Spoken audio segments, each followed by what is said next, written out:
Assalamualaikum warahmatullahi wabarakatuh. Apa kabar hari ini, mahasiswa dan mahasiswi semester 3 ya, yang Bapak banggakan. Selamat bertemu kembali pada mata kuliah manajemen keuangan. Tidak terasa, rasanya baru kemarin ya kita terakhir bertemu di semester 2. Terakhir kita bertemu pada mata kuliah ekonomi syariah ya, ekonomi syariah. Dan hari ini kita bertemu kembali pada mata kuliah manajemen keuangan. Pada mata kuliah ini prasyarat yang harus sudah lulus di semester sebelumnya itu diantaranya pengantar manajemen ya, harus sudah lulus, matematika ekonomi, kemudian juga mikro, makro ya harus sudah lulus karena itu merupakan mata kuliah prasyarat untuk bisa mengikuti mata kuliah ini. Kenapa demikian? Karena pada mata kuliah manajemen keuangan atau mata kuliah yang bisa diambil setelah melalui mata kuliah prasyarat, tentu saja di dalamnya pasti berisi basically mata kuliah yang diprasyaratkan, matematika ekonomi. Dalam manajemen keuangan ya, mungkin di beberapa pokok bahasan itu ada beberapa hitungan ya, itu di rasio kesehatan perusahaan ya, itu ada rasio likuiditas, rasio solvabilitas, rasio rentabilitas, kemudian rasio kecukupan modal juga ya, nanti capital adequacy ratio, kemudian rasio-rasio yang lainnya, yaitu basicnya mungkin dengan hitungan di matematika ekonomi. Nah, kemudian juga di mana itu beberapa prasyarat itu terjadi juga di mata kuliah ini. Yang menjadi prasyarat adalah pengantar manajemen. Mengingat mata kuliah ini merupakan manajemen keuangan, berarti pengantar manajemen yang sifatnya karakteristik dengan manajemen, fungsi-fungsi manajemen itu harus sudah Anda pahami dan yakin. Jika sudah lulus, saya percaya pasti Anda sudah memahami ya. Nah, jika kita memahami tentang manajemen, apa Anda masih ingat manajemen itu? Fungsi-fungsinya apa saja? Nah, betul ya. Ada yang menyebut dengan POAK. Ada juga yang itu berarti 4 ya. Ada yang juga bilang lebih dari 4, silahkan saja ya. Cuma dalam mengimplementasikan ilmu manajemen tidak terlepas dari fungsi-fungsi yang tadi Anda sebutkan. Ya. Dan fungsi di manajemen yang pertama adalah fungsi planning ya. Nah, planning, perencanaan. Jadi dalam sebuah organisasi, sebuah perusahaan, sebuah instansi pemerintahan pun, atau di dalam benak diri sendiri pun tidak terlepas dari yang namanya planning, gitu, perencanaan ya. Hari ini Anda mengikuti atau melanjutkan perkuliahan pun, paling tidak ada fungsi manajemen yang pertama, ada planning. Misalkan ada yang lanjut studi itu untuk penyesuaian. Itu di planning di artinya itu ada punya fungsi manajemen yang pertama ya. Ada juga yang sekedar untuk lillah saja mencari ilmu ada. Nah, ini apabila punya planning dan niat seperti ini, itu selain dunia dapat, akhirat juga dapat ya. Nah, begitupun di perusahaan, jelas ya, perusahaan memiliki beberapa rencana ya. Kenapa punya rencana? Karena berdirinya perusahaan, organisasi itu untuk paling tidak tujuannya adalah menambah kesejahteraan, meningkatkan kesejahteraan baik kesejahteraan perusahaan yang pada akhirnya akan menjadikan kesejahteraan buat para owner, para karyawannya. Gitu. Dan itu bisa berhasil jika memiliki perencanaan yang baik. Gitu. Memang ada beberapa organisasi perusahaan tanpa perencanaan yang matang, spesifik, dan terstruktur, memang ada juga yang berhasil ya. Tapi sebetulnya itu kebetulan. Nah, ya, kebetulan saja. Nah, kalaupun sudah dibikin perencanaan ada yang gagal, kebanyakan yang berhasil ya kalau sudah dengan perencanaan. Kalaupun terjadi yang gagal, itu kan bisa dievaluasi dan bisa menjadi sebuah perencanaan review atau revisi atau perencanaan baru. Mungkin tempo hari ada sebuah analisis yang salah sehingga kita menjadikan sebuah perencanaan yang kurang tepat gitu ya. Gitu. Maka dari itu kan sebuah perencanaan itu dibuat paling tidak yang sederhana pertama berdasarkan pengalaman yang lalu, bisa 3 tahun terakhir, 5 tahun terakhir, nggak usah dihitung pergerakan perkembangannya sehingga kita bisa menentukan perencanaan untuk tahun depan. Bisa juga dengan melihat tahun lalu itu dengan kelemahan yang kita punya sehingga kita bisa menentukan arah kebijakan dari perencanaan berdasarkan pengalaman kelemahan yang kita miliki, berdasarkan kekuatan yang kita miliki, berdasarkan juga peluang dan potensi yang terjadi di luar sana ya. Karena kalau mengandalkan pengalaman tahun-tahun lalu juga bukan tidak bagus, itu juga bagus. Tetapi kita harus combine dengan perkembangan dan isu-isu yang akan terjadi di kemudian hari. Nah, itu paling tidak dalam jangka pendek 1 tahun ke depan itu misalkan kebijakan pemerintah seperti apa. Kemudian juga secara alam, misalnya sekarang nih COVID, PPKM, ini juga seperti apa. Ini juga jadi pertimbangan-pertimbangan, sehingga kalau kita buat produk, dalam perencanaan pemasaran saja atau operasionalnya produknya, produk rumahan misalnya, itu kan bisa dipertimbangkan, walaupun pengalaman 5 tahun terakhir itu 100% kenaikannya, dan untuk tahun 2022 kita juga harus 100% jika berdasarkan pengalaman 5 tahun yang lalu. Tetapi kita bisa perkirakan tidak jadi 100%, hanya 75% saja. Kalau tahun kemarin 1000, berarti kita 1750, tidak jadi lantas 2000. Kenapa? Karena ada pertimbangan bahwa di depan dan tahun 2022 juga isu dari pemerintah dan di dunia bahwa COVID ini misalkan belum reda atau masih meningkat cuma levelnya turun. Ini juga menjadi bagian dari penentuan sebuah perencanaan untuk implementasi fungsi manajemen. Begitu luar biasanya, jadi perencanaan itu tidak sebatas rencana asal gitu. Sehingga yang tadi dikatakan punya perencanaan tapi kok gagal, nah biasanya tidak membuat perencanaannya tidak berdasar, tidak logis, tidak berdasarkan riset yang akurat dengan metodologi yang tepat gitu. Makanya nanti di semester 8 Anda belajar melakukan riset penelitian supaya apa?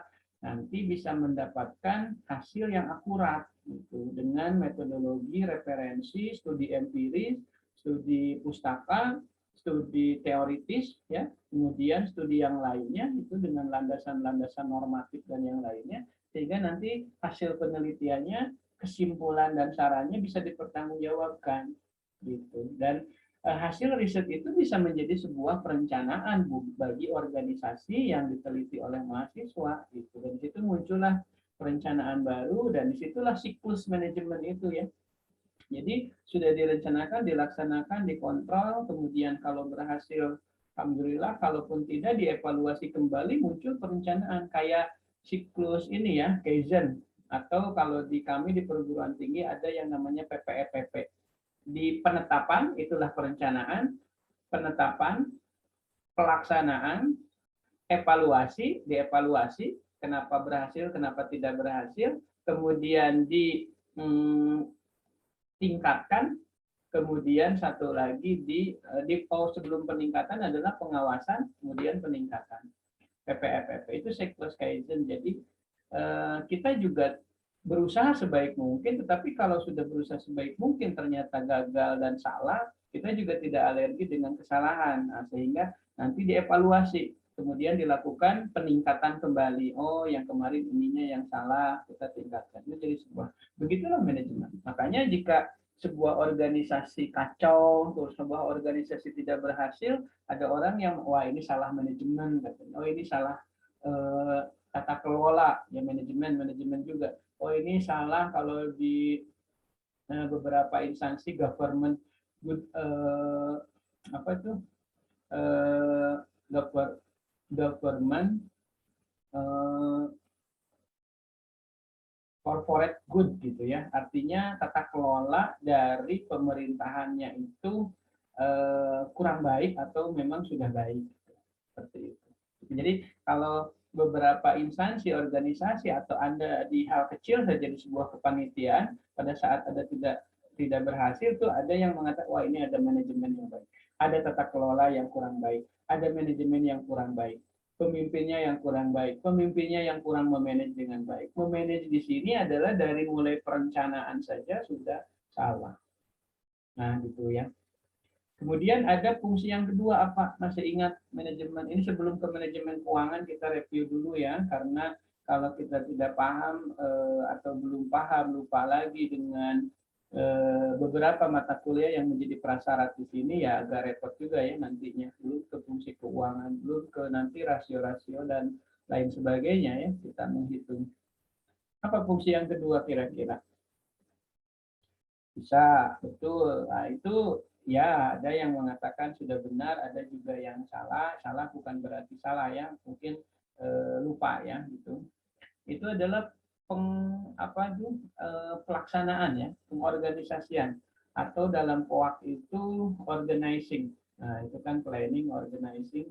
Nah, itu diorganisir tuh melalui dengan struktur yang tepat. Nah, dalam struktur itu tidak juga terlalu gemuk, ya, tetapi tidak efektif, tetapi juga tidak terlalu ramping, tidak efektif. Jadi pingin efisien, terlalu ramping, strukturnya cuma dua, misalkan nggak ada stafnya, direktur sama kabag keuangan, ya yang ngerjain ya kabag keuangan juga, direktur juga ngerjain pemasaran. Ya memang efisien sih secara struktur ramping, tetapi menurut saya susah untuk kata efektif. Kenapa? Karena one man show ya, hampir semua pelaksanaan kecuali memang apa ya volume operasional dan volume pemasarannya masih sedikit gitu. Artinya sama dua orang memang terhandle yaitu mangga gitu. Cuma pada saat sudah besar profesional, bisa Anda jadi pegawai bank nih, cuma berdua pimpinannya sama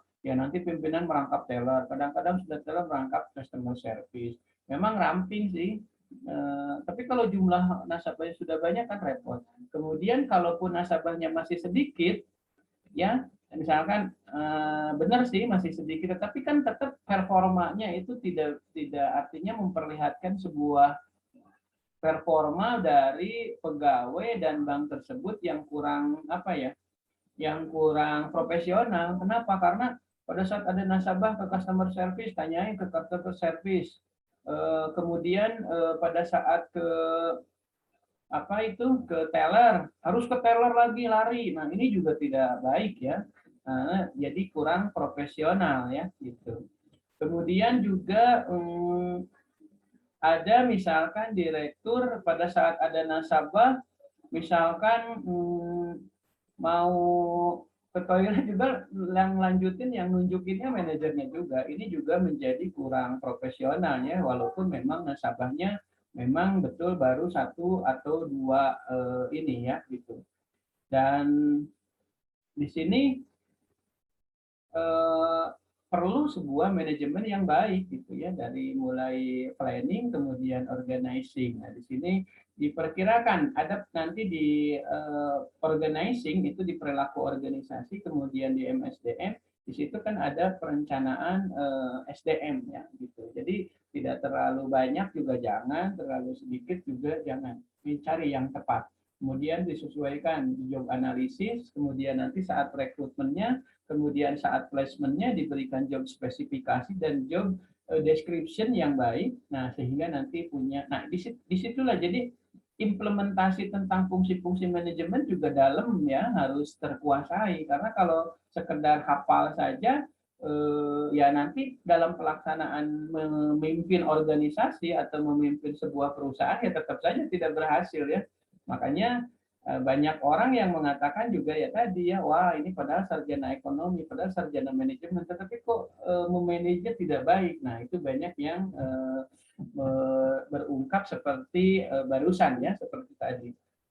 Nah, kemudian fungsi yang ketiga itu teman-teman masih ingat ya, nah, betul ya yang mengatakan tadi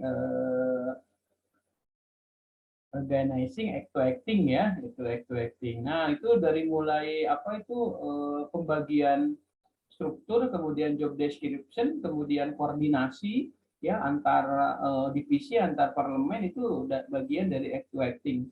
Kemudian juga komunikasi itu juga penting karena di act to acting itu jika satu variabel komunikasi dan koordinasi kurang saja, nah ini juga tidak menjadi berhasil. Di sini dikatakan lagi ada tata kelola, ada manajemen yang salah. Jadi pada saat kita mengatakan manajemen yang salah itu entah di planningnya juga sudah tidak ada, entah di planning ada tapi di organizing kemudian di act to acting-nya tidak baik gitu ya.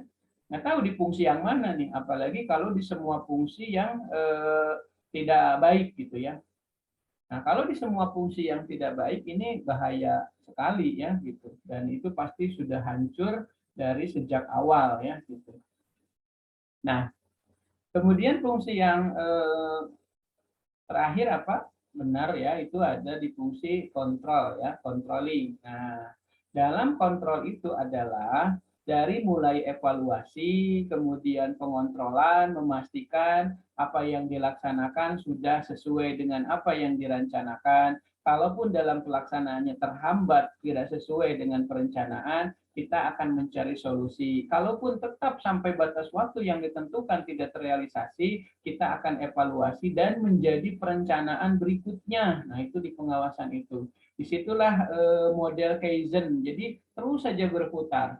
Ya, jadi dari mulai penetapan perencanaan itu kemudian dilaksanakan, dievaluasi, ada yang berhasil, ada sesuai harapan, ada yang kurang berhasil tetapi kurang sesuai harapan, ada juga yang tidak berhasil sama sekali. Nah, nanti dievaluasi, kemudian diproses peningkatan dan menjadi sebuah perencanaan yang baru gitu ya gitu. Nah, kemudian untuk fungsi keuangan saya kira Anda semua sudah sangat paham ya, nah, apalagi kalau ngurus uang. Kira-kira apa yang menjadi fungsi dari keuangan? Nah, Anda punya uang untuk apa? Nah, tadi kita sudah review dulu ya ke manajemen ya, manajemen itu apa. Saya coba mengulang kembali mata kuliah yang pernah Anda dapatkan di semester 1 ya.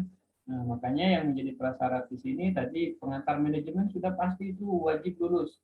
Kalau mata kuliah matematika ekonomi wajib lulus, tapi kalau C juga saya kira itu lulus dan itu diperbolehkan. Kalau pengantar manajemen saya kira jangan C. Selain lulusnya itu harus minimal B. Karena kan prodi Anda, keahlian Anda ya jurusan manajemen itu tidak kami keinginan C gitu ya, harusnya B, A, syukur-syukur. Kenapa? Karena basic dari kualitas kemampuan kompetensi Anda, jurusannya aja udah manajemen. Masa orang hasil manajemennya jelek itu kan itu nggak bagus juga ya gitu. Dan beberapa prasyarat mata kuliah yang lain baru bisa mengikuti ini. Itu tadi saja pas kita review apa itu manajemen kan ada yang masih ingat, ada yang langsung jawab, ada juga yang masih apa ya gitu. Tapi padahal di UASnya bagus-bagus, gitu. Nggak tahu dapat dari mana nih pengerjaannya ya. Sekarang serba online, serba kita nggak tahu, berbeda dengan dulu konvensional saat tatap muka kan UAS-nya itu diawas ya sama pengawas gitu yang sering keliling ya, walaupun itu pun ada keterbatasan ya, pinter-pinter. Tapi sebetulnya ya nyontek kemudian lihat Google itu membohongi diri kita sendiri ya. Iya kan, tadi pada saat Anda nilainya A di pengantar manajemen, dapat dari Google, dapat dari teman, itu kan potret dosen ke Anda itu sebenarnya sudah bagus, kompetensi Anda itu. Artinya dosen juga gembira ya saat mahasiswanya dapat A. Artinya apa? Apa yang dipelajari dan apa yang di-share kepada mahasiswa itu ternyata berhasil. Buktinya anaknya bisa jawab. Nah, ternyata itu bukan potret yang sebenarnya. Selain Anda menipu dosen juga, Anda menipu diri sendiri. Karena Anda di situ sudah hebat nilainya A, padahal sebetulnya dalamannya kaupos. Anda memahami seolah-olah ya dengan nilai A, padahal di dalamnya Anda tidak paham, bahkan tidak sanggup jawab apapun. Kenapa? Karena kenyataannya hasil ujiannya itu bukan hasil karya kita. Nah, ini juga membohongi diri sendiri.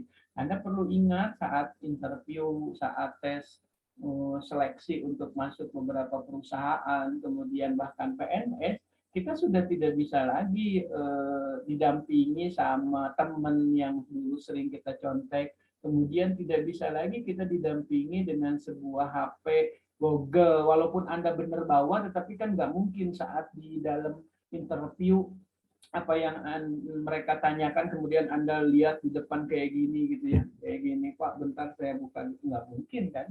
Nah disitulah mulai terasa kemandirian, dan bagi saya lebih baik Anda memang hasilnya C atau bahkan D, hasil karya sendiri, daripada A bukan hasil karya sendiri ya. Yang bagusnya sudah karya sendiri, kualitas kita, kompetensi kita, nilainya bagus, itu yang kita harapkan. Tetapi kenapa tadi saya lebih menghargai nilainya D, C ya? Karena kita sadar bahwa itu potret Anda, dan saya pun sadar sebagai pengajar bahwa apa mungkin apa yang saya ajarkan itu tidak sampai. Apalagi kalau misalkan ada dosen yang jarang masuk. Nah, itu udah mau sampai di mana itu ya? Yang masuk aja kadang-kadang tidak sampai, tak itu salah di metodenya, tak itu salah di cara penyampaiannya, mungkin karena ada orang itu paham, pintar, tapi kesulitan untuk mentransfer. Ada juga mungkin apalagi di musim online ya, virtual, Zoom, mungkin selama itu dia jarang masuk sih sesaat ke linknya untuk nongol doang, sekedar kelihatan dan daftar hadir diisi, tetapi keluar lagi karena entah itu kesibukan kerjaan, entah itu malas-malesan, entah itu juga sekedar didengerin tapi ketiduran misalnya ya, seperti itu. Banyak hal gitu. Tetapi di sini tentang nilai itu tidak hanya memotret mahasiswanya, tapi sebetulnya sedang memotret dari dosennya juga ya. Bagaimana capaian pembelajaran itu bisa sampai ke anak didiknya. Nah, oke, sekarang tentang fungsi keuangan. Anda sering dapat uang? Nah, pasti dapat uang itu dari mana tuh? Nah, kalau yang belum kerja mungkin dari orang tua ya. Kalau yang sudah kerja ada yang dapat dari gaji ya. Kemudian Anda belanjain untuk apa? Jajan, beli kuota, beli pulsa, kemudian juga beli ya yang lain-lainnya, banyak keperluan dan kebutuhan kita sebagai manusia yang apalagi bicara keinginan luar biasa, tidak terbatas gitu ya. Nah, dua itu sudah Anda laksanakan, itu fungsi keuangan. Pada saat Anda butuh pulsa, itu pengalokasian, penggunaan dana. Tapi pada saat Anda butuh pulsa, uangnya nggak ada, Anda mikir nggak? Pernah nggak kayak gini? Aduh, nggak punya duit nih, pulsa habis. Dari mana ya? Apa saya mau kerja? Apa saya mau freelance? Mau dropshipper? Minta orang tua nggak mungkin. Kemarin baru minta. Anda berpikir untuk menyediakan dana untuk penggunaan. Penggunaan tadi sudah jelas ada. Nah, fungsi keuangan juga begitu, berpikir tentang bagaimana pencarian sumber dana. Di perusahaan juga sama, manajer keuangan itu mencari sumber dananya dari mana. Perbankan juga berpikir sumber dananya dari mana, apakah dari simpanan masyarakat, apakah dari deposito, apakah juga dari para pemilik dan yang lainnya, berpikir ya kan. Nah, nanti alokasi dananya untuk penyaluran kredit kalau di bank, untuk gaji karyawan, kemudian pembelian aktiva tetap kan banyak, ya gitu. Jadi luar biasa ini. Nah, jika tidak dikelola dengan baik, Anda juga keteter kan manajemen keuangan diri sendiri. Kadang-kadang apalagi kalau boros, ya. Nah, berarti di situ Anda ada manajemen efisiensi yang harus dipelajari, ya. Gitu. Jadi kalau di perusahaan itu apa yang nggak seharusnya dibeli, misalkan kendaraan sebenarnya belum butuh nih untuk operasional, padahal sudah ada satu operasional, malah beli lagi. Misalkan hayang kapuji ku saingan, hayang kapuji ku nasabah, sehingga nanti berharap nasabah bisa menjadi banyak karena lihat mobilnya banyak. Padahal sebetulnya uang itu dialokasikan ke aktiva tetap kan tidak terlalu menghasilkan gitu. Nah, ini juga salah strategi, salah di perencanaan juga salah ya gitu. Kemudian atau di perencanaannya sebenarnya mobil cukup satu, tapi pimpinannya itu lain nih, kegayaan gitu. Dia melanggar dari sebuah perencanaan yang sudah ditetapkan. Coba selama saya pemimpin, walaupun sudah direncanain satu, saya beli satu lagi. Nah, itu salah. Artinya nanti di fungsi manajemen yang keempat, dikontrol itu harus ada pertanyaan. Misalkan ditemukan bahwa di perencanaan pembelian mobil satu, tapi kenyataannya dua. Pertama, itu pertanyaan dari pengawasan. Kemudian atas dasar apa membeli dua? Apakah urgen? Maksudnya begini, nanti juga ada pertama sudah melanggar, dia tidak sesuai dengan perencanaan. Tetapi pelanggaran itu bisa ditolerir oleh pimpinan, oleh direksi biasanya manakala urgensinya dan kejadian saat itu meminta untuk melanggar atau merevisi perencanaan. Itu masih mending. Nah, temuan pengawas tadi internal audit biasanya tadi pertama ada pembelian yang di luar perencanaan. Nah, itu patut diduga. Kemudian yang kedua bahwa perencanaan itu yang tidak pembelian yang tidak dalam perencanaan itu menyita dana yang seharusnya alokasi untuk kredit misalnya. Itu kan luar biasa salahnya. Tapi ya Pak, malu sama nasabah yang tadi akan mendapatkan penyaluran kredit. Harusnya sudah mendapatkan, ini malah uangnya kepakai untuk pembelian kendaraan.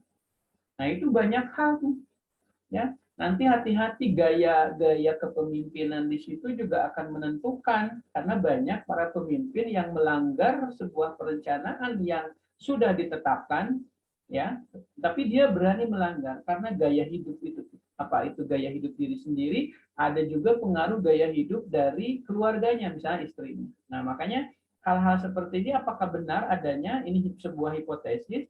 Nanti kalau Anda menemukan sebuah perusahaan yang kondisi empirisnya ada masalah seperti yang saya katakan, coba teliti. Misalkan pengaruh gaya hidup pimpinan terhadap solvabilitas atau rentabilitas, bisa saja, silahkan ya itu. Nanti kalau diteliti hasilnya seperti apa.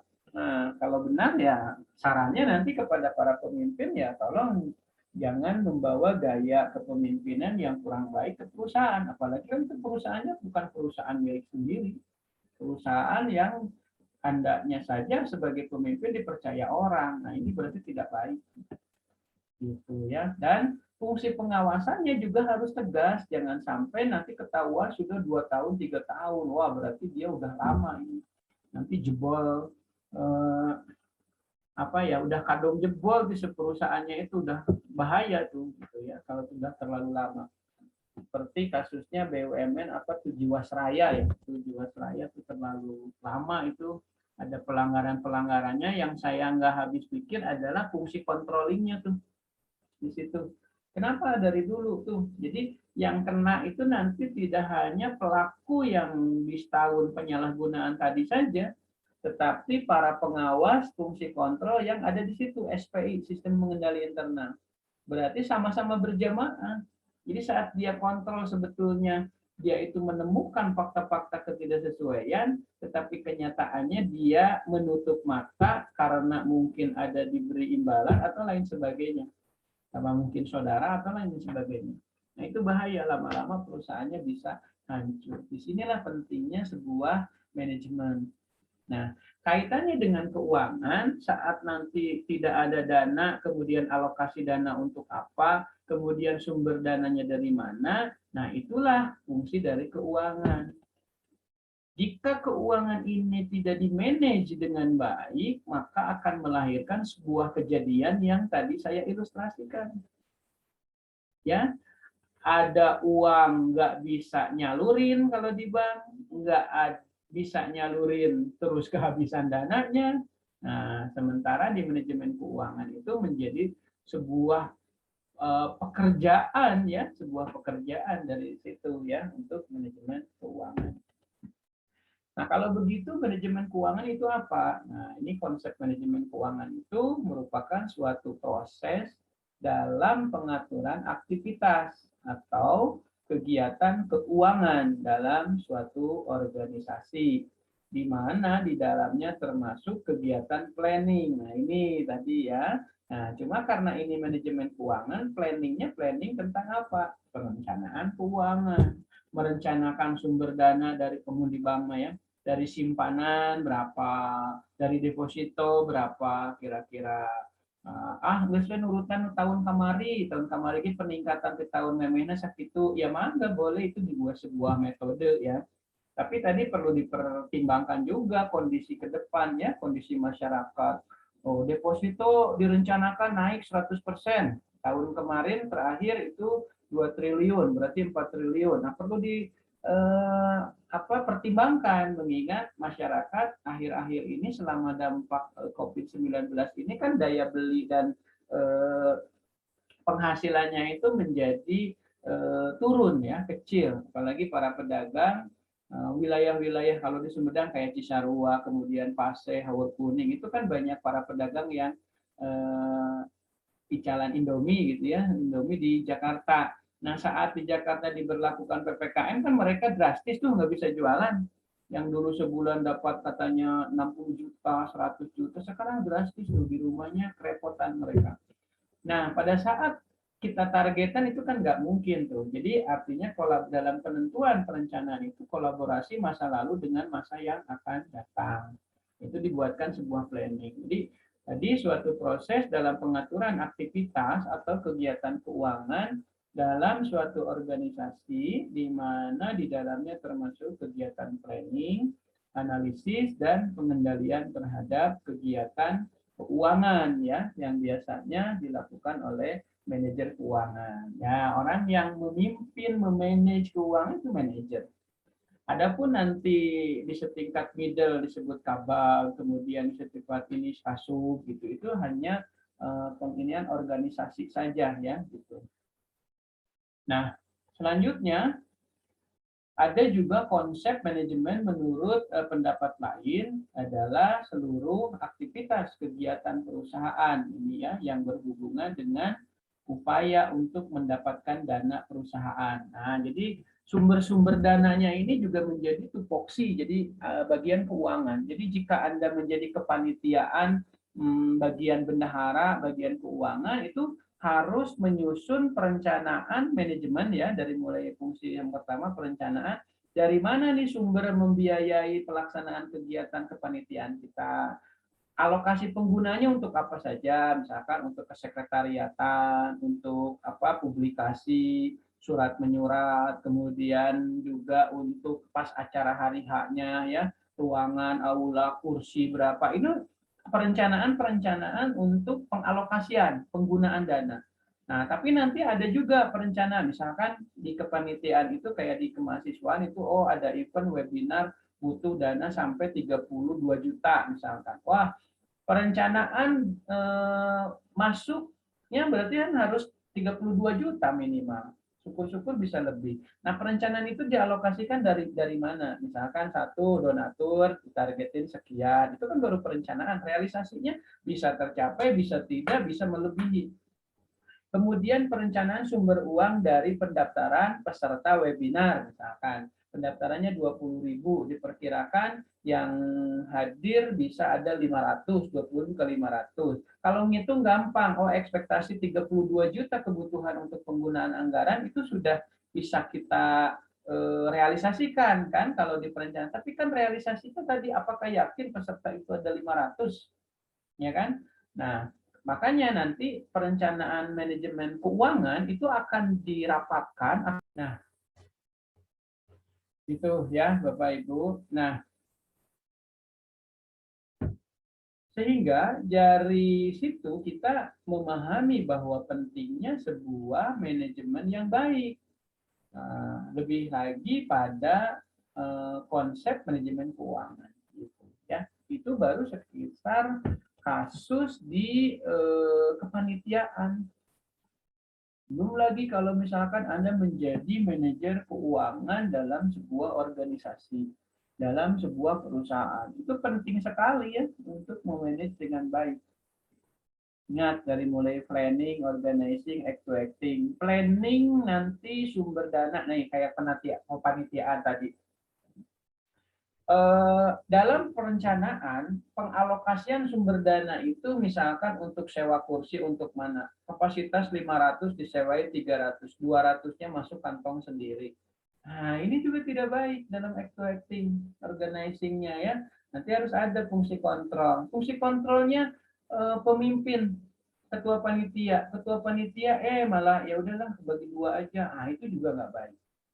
Atau misalnya dosen pembinanya kalau dalam kepanitiaan ternyata sama dosennya dikasih juga cenderamata yang lebih dari yang lain, diem pada diem. Nah, itu ada sebuah manajemen yang tidak baik, terutama dalam pengelolaan keuangan. Berarti ada manajemen keuangan yang tidak baik. Apalagi kalau tidak punya perencanaan. Begitu ada donatur, begitu ada mahasiswa ikut webinar gitu ya, masuk kantong nggak jelas gitu ya, nggak dihitung. Kemudian alokasinya juga nggak dihitungkan, dialokasikan gitu. Nah, itu juga sangat jauh dari yang dipelajari ya gitu. Nah, sementara jika kita telusuri menurut beberapa pakar, salah satunya dalam buku Bambang Rianto ya, ini yang sering dipakai menjadi referensi buku manajemen keuangan. Di situ dikatakan bahwa manajemen keuangan itu merupakan seluruh aktivitas yang bersangkutan dengan usaha mendapatkan dana. Nah, ini yang disebut dengan sumber dana, cash in. Dari mana tadi sumber dananya? Penggunaan, kalau penggunaan dana itu cenderung banyak orang yang gampang menggunakan dana. Tetapi dengan kaidah dan perkiraan-perkiraan dalam akuntansi ini juga tidak sembarangan ya menggunakan dana. Kalau lebih ya lah dana yang kaimah gitu kan, ini juga tidak baik. Yang susah mereka di organisasi itu di sini mendapatkan dana, sumber dananya dari mana nih? Nah, kemudian terakhir karena perusahaan itu berbeda dengan ilustrasi tadi ya, manajemen keuangan kepanitiaan tadi yang kita ilustrasikan. Kalau perusahaan kan bisnis tuh. Nah, nanti adalah fungsi yang ketiga, membagi laba. Di sini nggak disebut ya di Bambang Rianto ini.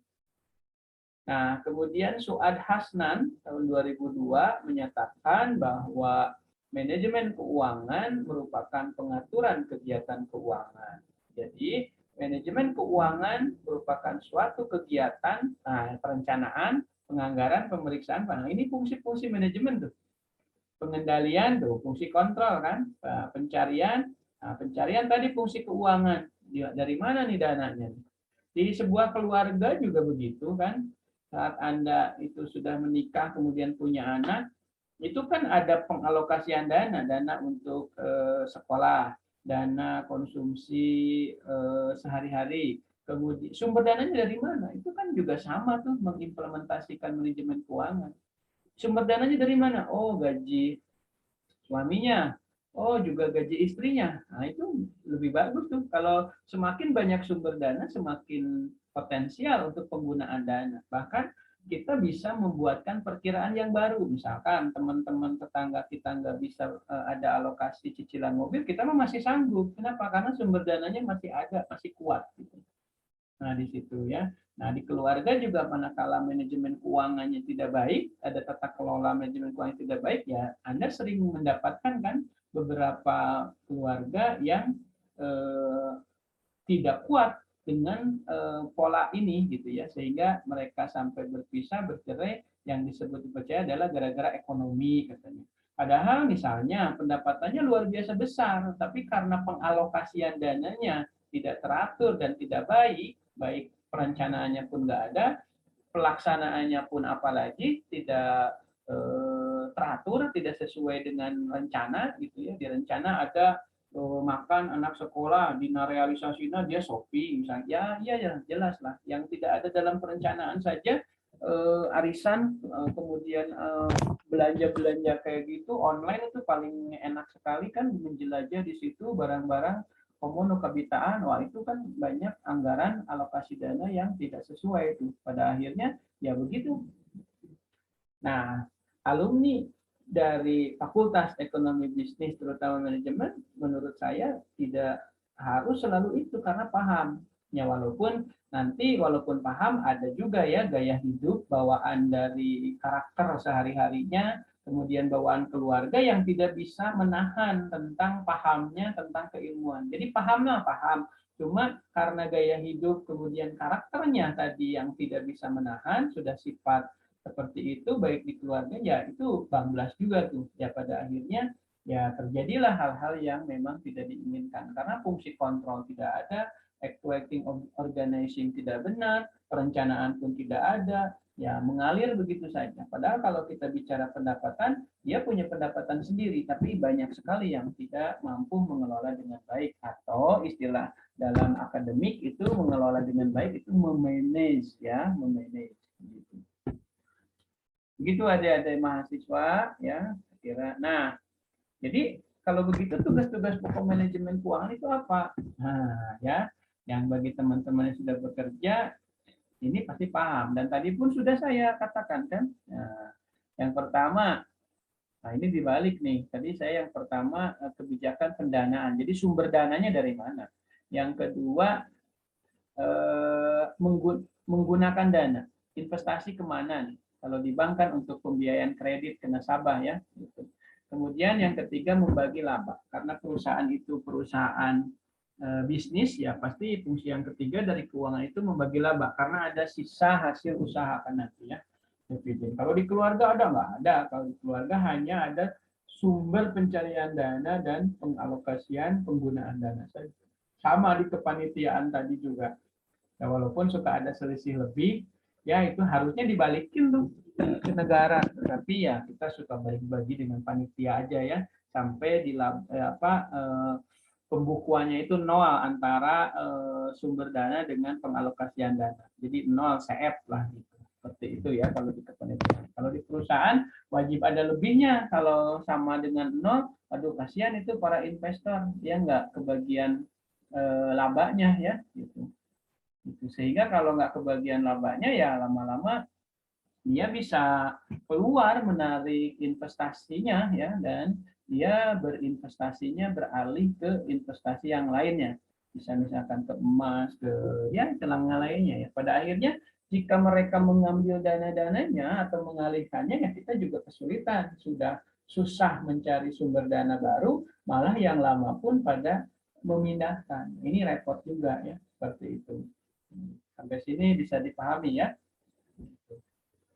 Nah, kemudian tadi investment atau pengalokasian dana ini merupakan keputusan yang diambil oleh manajer. Makanya jika Anda dicalonkan jadi manajer, suka ada prasyarat harus mampu membuatkan sebuah bisnis plan, perencanaan bisnis. Karena tadi keputusan mau kemana-kemananya itu tergantung kemampuan pimpinan dalam hal bisnis plan-nya. Misalkan menghadapi musim hujan, malah dia ada pengalokasian investasi buat para pedagang es cendol misalkan, itu salah di bisnis plan-nya. Karena nanti musim hujan, nasabahnya yang diberi kredit nggak laku, kemudian bangkrut, hancur, nggak bisa bayar. Kenapa? Karena manajer salah memutuskan investasi. Jadi bisnis plan-nya lemah gitu ya. Itu hanya salah satu contoh dan banyak ya, di semua perusahaan pasti ini terjadi dan teraplikasikan. Cuma masing-masing perusahaan itu beda karakter, beda bidang, beda produk, beda jenis jasanya, ya itu masing-masing berbeda. Tapi secara substansi ilmunya sama, tinggal dikonversikan saja ke bidang-bidang yang berbeda tadi. Nah, jadi sehingga berdasarkan investment decision itu keputusan yang diambil oleh manajer keuangan dalam pengalokasian dana dalam bentuk investasi yang dapat menghasilkan laba. Jadi karena ini perusahaan profit oriented yang dapat menghasilkan laba. Kalau nggak menghasilkan laba ngapain? Ya, gitu ya. Makanya nanti ada penghitungan yang namanya internal rate return, kemudian juga ada net present value. Gitu. Kenapa selalu diselap? Karena manajemen yang kita pelajari, manajemen keuangan yang kita pelajari adalah manajemen perusahaan. Tentu saja manajemen keuangannya pun ilustrasi-ilustrasi di perusahaan untuk bisnis profit oriented. Jadi tidak digunakan manajemen keuangan sekolah, manajemen keuangan pemerintahan daerah. Nah, kalau di situ tidak ada membagi laba kan. Gitu. Kalau di sini kita manajemen perusahaan ya pasti ada laba, ada dan dalam investment decision maker investasinya harus dialokasikan untuk alokasi-alokasi yang bisa menghasilkan. Makanya kalau tadi beli aktiva tetap di perencanaan mobil 1 malah beli 2 untuk pimpinannya, nah itu sudah salah, tidak sesuai perencanaan. Yang kedua, pembelian mobilnya itu tidak menghasilkan, tidak dialokasikan untuk bentuk investasi yang menghasilkan laba, ya kan? Nah, gitu ngajugru kan di kantor. Nah, kecuali kalau pembelian itu untuk disewa atau direntalkan atau dileasingkan gitu. Nah, itu masih mending karena pembelian itu bukan berarti pembelian aktiva tetap, tapi pembelian aktiva produktif karena kita bisnisnya memang rental ya seperti itu. Nah, investment decision juga merupakan keputusan yang tergambar dari aktiva perusahaan. Dan ini jelas mempengaruhi dari struktur kekayaan perusahaan, yaitu perbandingan antara current asset dengan fixed asset. Jadi aktiva tetap sama aktiva lancar ya, current asset. Nah, kalau terlalu banyak fixed asset, nah itu juga perusahaan repot. Jadi banyak dana-dana yang dialokasikan untuk hal-hal yang tidak menghasilkan laba. Karena kan fixed asset itu harusnya hanya pendukung saja untuk operasional yang aktiva produktif atau current asset. Jadi fixed asset itu harus yang sifatnya mendukung current asset. Bahkan kalau tidak ada perlu fixed asset, pada semuanya mendingan 100% menjadi current asset yang produktif semua gitu. Cuma kan untuk bisa produktif juga kita butuh komputernya untuk mengolahnya, kemudian butuh kendaraan untuk mengirim produk yang kita hasilkan.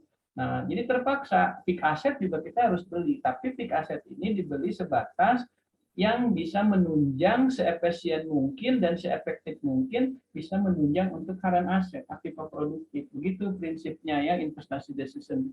Nah, tadi balik lagi, kenapa Pak? Ya, itu gaya hidup pemimpin tuh yang jadi kepatuhan pemimpin terhadap planning yang sudah ditentukan itu juga menjadi sebuah ketaatan tersendiri.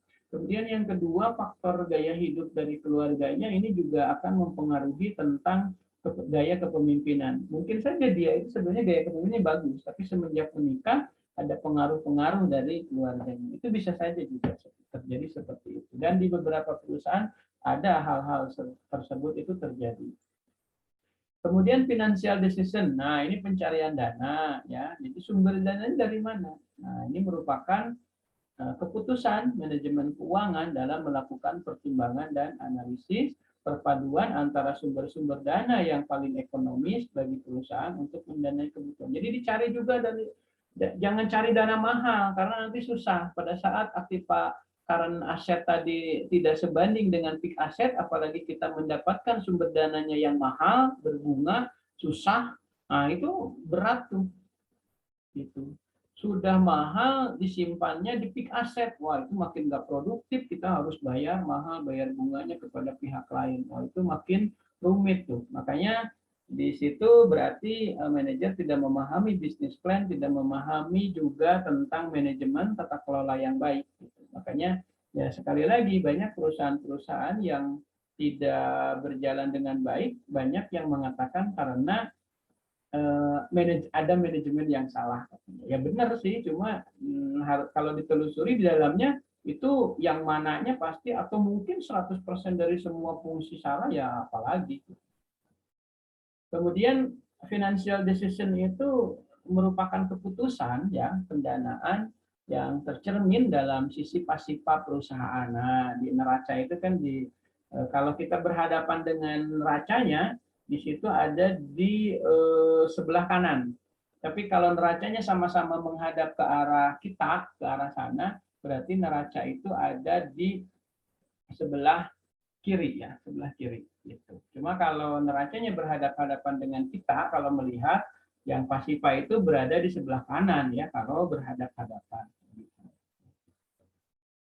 Kemudian dividen decision. Nah, ini pembagian laba. Nah, kan dari usaha itu harus ada selisih laba, sisa operasional, bayar pegawai, bayar penyusutan gedung, bayar pajak dan lain sebagainya harus ada karena untuk diberikan kepada para pemegang saham ya, pemiliknya. Kita hanya jadi pegawai di situ. Jadi dividen ini merupakan bagian dari keuntungan suatu perusahaan yang dibayarkan kepada para pemegang saham.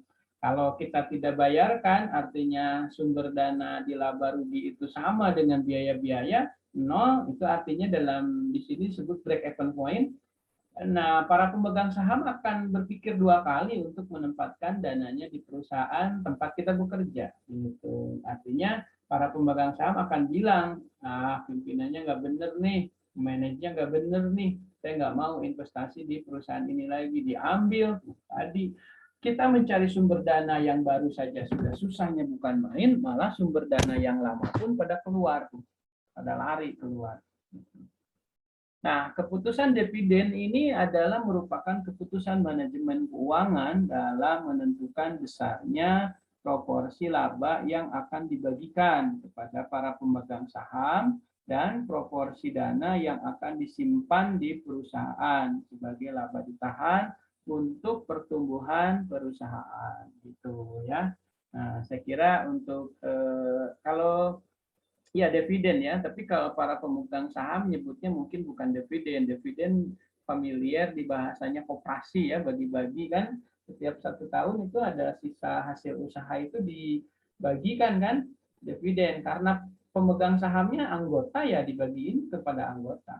Kalau PT kan pemegang sahamnya ya bisa perorangan, bisa badan hukum yang lain, badan usaha yang lain yang memiliki surat pemegang saham yang sah, ya mereka lah yang akan mendapatkannya. Kemudian kebijakan dividend decision ini akan mempengaruhi financial structure ya maupun capital structure. Jadi akan mempengaruhi tentang struktur dari modal. Kemudian jadi struktur finansial juga. Iyalah, ya kan? Karena ya tadi kalau pembagian laba buat para pemegang sahamnya itu tinggi, artinya laba kita selama 1 periode itu bagus, ya mereka juga akan menempatkan lebih banyak lagi investasinya. Nah, itu akan merubah kepada struktur daripada permodalan perusahaan tadi. Tapi kalau kecil bahkan tidak ada, wah yakinlah struktur modal kita akan turun dengan drastis karena mereka banyak mengambil investasi yang merupakan struktur modal ya, struktur kapital struktur.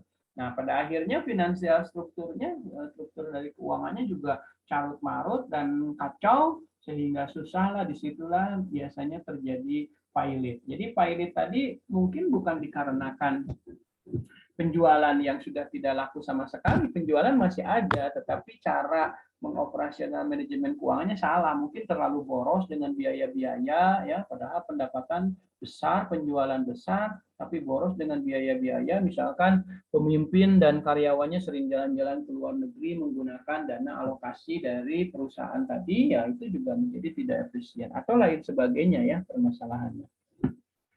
Nah, kemudian fungsi manajemen keuangan untuk apa? Yang pertama perencanaan keuangan, yang kedua penganggaran perusahaan keuangan, pengelolaan keuangan, kemudian juga pencarian keuangan.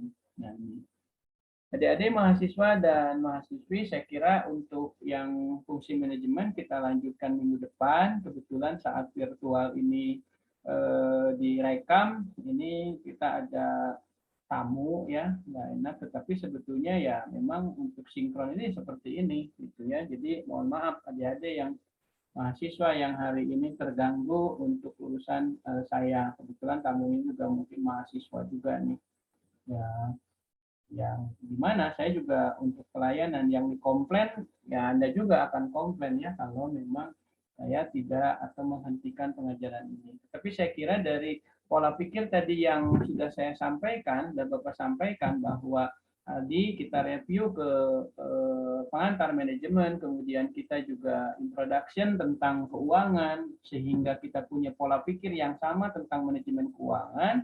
Adapun fungsi manajemen keuangan kita bisa lanjutkan minggu depan ya. Dan diingatkan saja bahwa hari ini, minggu ini kita sampai di barusan tentang tujuan dari manajemen keuangan ya. Nah, berarti minggu depan kita akan lanjut di fungsi manajemen keuangan. Jadi mohon maaf waktunya saya potong juga, sebetulnya mengekang hak dari adik-adik untuk saya beres sampai di sekian jam ya, tetapi saya hentikan dulu karena memang ada tamu. Bukan salah adik-adik, saya juga cuma nggak enak ke sana, nggak enak ke sini. Jadi mohon maaf, saya kira perkuliahan untuk minggu ini sampai di yang tadi saya terangkan, dan mudah-mudahan apa yang diterangkan bisa dipahami dan mendapatkan pencerahan, sehingga tidak hanya bisa dipahami dan bisa saja dalam UTS ataupun UAS, tetapi saya kira harus bisa terimplementasi dalam kegiatan sehari-hari, baik yang sudah kerja maupun yang belum. Jelas yang belum juga bisa memanage keuangan di diri sendiri ya, paling tidak jangan sampai sumber dananya sekian, kita malah pengalokasian melebihi dari sumber dana. Kalau mau pengalokasian melebihi sumber dana yang hari ini, Anda harus berpikir dua kali untuk mencari sumber dana dengan alokasi-alokasi yang lain juga, sehingga tidak ada masalah gitu ya. Kalau untuk pribadi sih tidak masalah, sumber dana sama dengan pengalokasian juga, karena tidak harus ada fungsi yang ketiga untuk pembagian laba ya. Kenapa? Karena kita kan bukan perusahaan, jadi bisa sampai seperti. Cuma yang saya titip pesan adalah jangan sampai pengeluarannya 10, Anda malah sumber dananya masih di 8, di 9, itu akan bahaya. Jikapun mau dipaksakan alokasi dananya mau tetap 10, ya Anda harus berpikir dua kali untuk mencari sumber alokasi dana yang lain, apakah mau bisnis tambahan, bisnis sampingan, atau yang lainnya.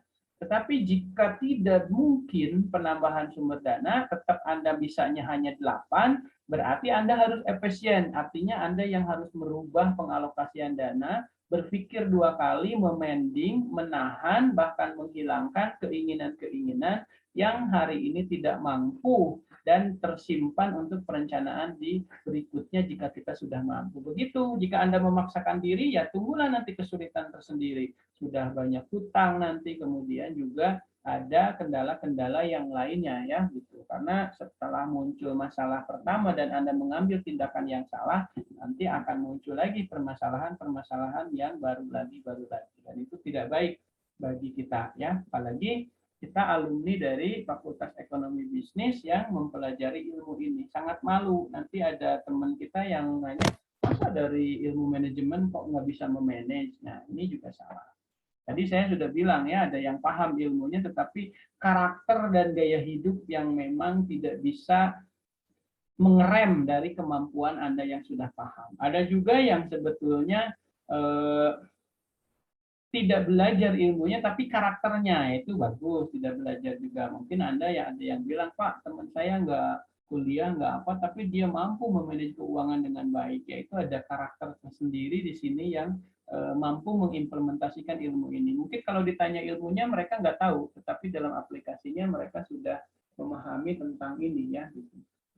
Baik, itu saja saya kira mahasiswa dan mahasiswi semester 3 ya yang Bapak banggakan, dan mudah-mudahan apa yang tadi disampaikan, apa yang tadi diterangkan ada manfaat dan bisa menjadi pencerahan, bisa menjadi ilmu yang bermanfaat bagi kita semua, baik dalam kehidupan kita sehari-hari maupun dalam kehidupan kita yang akan datang setelah kita mendapatkan sebuah tugas entah itu dari perusahaan ataupun perusahaan yang dirintis oleh kita sendiri. Baik, itu saja mahasiswa dan mahasiswi yang Bapak banggakan. Terima kasih. Mohon maaf apabila ada kesalahan, kekurangan, dan kehilapan. Kalaupun ada benar, itu pasti datangnya dari Allah. Kalaupun banyak salah dan kekurangan, itu jelas karena kebodohan dan kehilapan dosen sebagai manusia biasa. Terima kasih. Billahi taufiq wal hidayah. Wassalamualaikum warahmatullahi wabarakatuh.